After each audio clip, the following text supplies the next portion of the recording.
the other hand, the superstitious hopes and fears, which afforded countenance to astrology and to alchemy, also sheltered astronomy and the germs of chemistry. Whether for this or for some better reason, the founders of the schools of the Middle Ages included astronomy, along with geometry, arithmetic, and music, as one of the four branches of advanced education. And in this respect, it is only just to them to observe that they were far in advance of those who sit in their seats. The schoolmen considered no one to be properly educated unless he were acquainted with, at any rate, one branch of physical science. We have not, even yet, reached that stage of enlightenment. In the early decades of the 17th century, the men of the Renaissance could show that they had already put out to good interest the treasure bequeathed to them by the Greeks. They had produced the astronomical system of Copernicus, with Kepler's great additions, the astronomical discoveries and the physical investigations of Galileo, the mechanics of Stevinus, and the De Magnete of Gilbert, the anatomy of the great French and Italian schools, and the physiology of Harvey. In Italy, which had succeeded Greece in the hegemony of the scientific world, the Accademia dei Lincei and sundry other associations for the investigation of nature, the models of all subsequent academies and scientific societies, had been founded, while the literary skill and biting wit of Galileo had made the great scientific questions of the day not only intelligible, but attractive to the general public.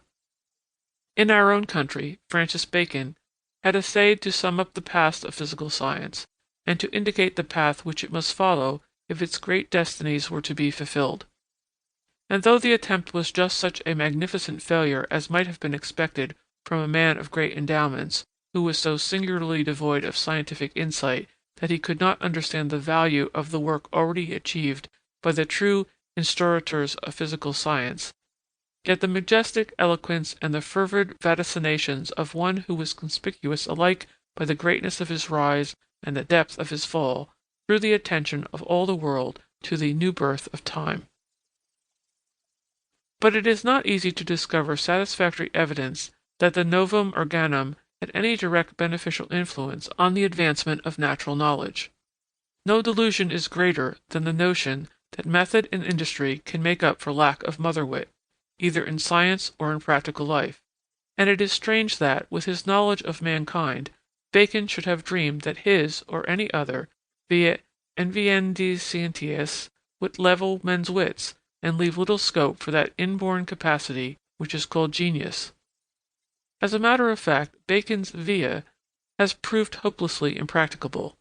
while the anticipation of nature, by the invention of hypotheses based on incomplete inductions, which he specifically condemns, has proved itself to be a most efficient, indeed an indispensable instrument of scientific progress. Finally, that transcendental alchemy, the superinducement of new forms on matter, which Bacon declares to be the supreme aim of science, has been wholly ignored by those who have created the physical knowledge of the present day.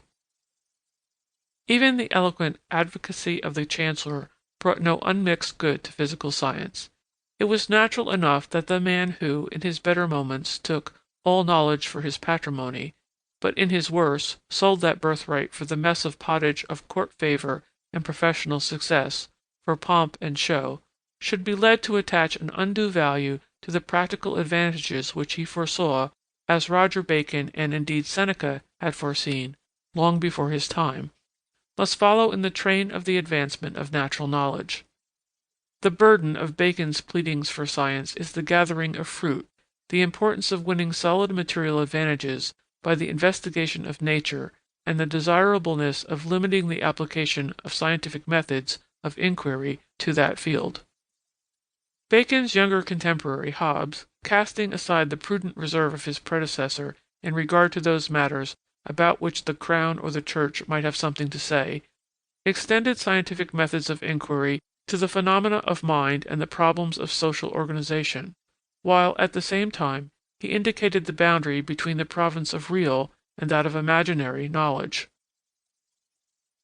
The Principles of Philosophy and the Leviathan embody a coherent system of purely scientific thought, in language which is a model of clear and vigorous English style. At the same time, in France, a man of far greater scientific capacity than either Bacon